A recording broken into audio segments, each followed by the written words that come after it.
Well, Americans feeling the effects of the highest inflation that we've seen in 4 decades at 9.1% inflation. The cost of almost everything has gone up, and the Federal Reserve is using every tool to cool off a hot economy. Last Wednesday, the Fed raised interest rates another 75 basis points.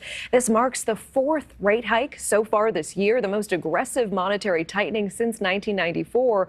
But what's on everyone's minds right now is the dreaded R word. Are we in a recession? So let's ask economist and futurist Rebecca Ryan. No matter what the news, she always makes me feel a little bit better and a little bit smarter. Thank you so much for joining us tonight.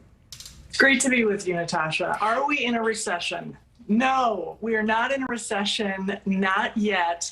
And just to give a little bit of perspective, if you've ever been rolling down the highway at 65 miles an hour, and then you hit the 55-mile-an-hour zone, so you've got to slow down, and you can feel your car decelerate, but you're still going to make it to your destination. You're still moving. That's what's happened in our economy. The last 2 quarters, our economy has slowed down. The rate of growth has slowed, but it doesn't mean we've stopped.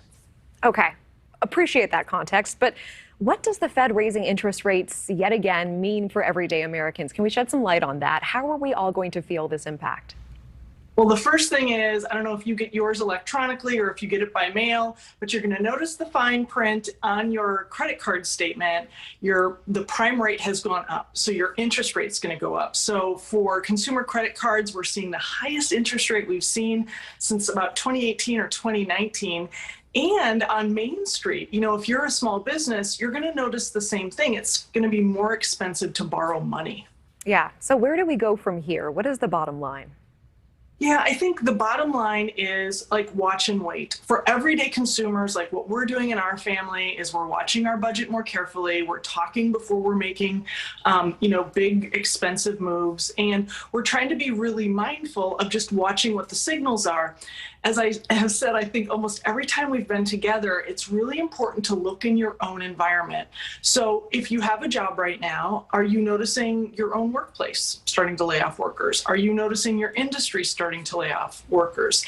The labor market is really what's keeping us going, and it still continues to be strong.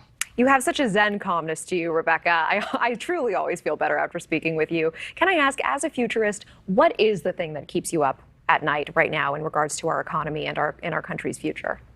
Yeah, so I watch 6 indicators of the economy, and there is one right now that is flashing with a kind of a crazy alarm sound, one of the 6 indicators. And that one is, let me ask you, the largest purchase you're probably ever going to make in your life is what? Your house. Right? Exactly. Yes, that's right.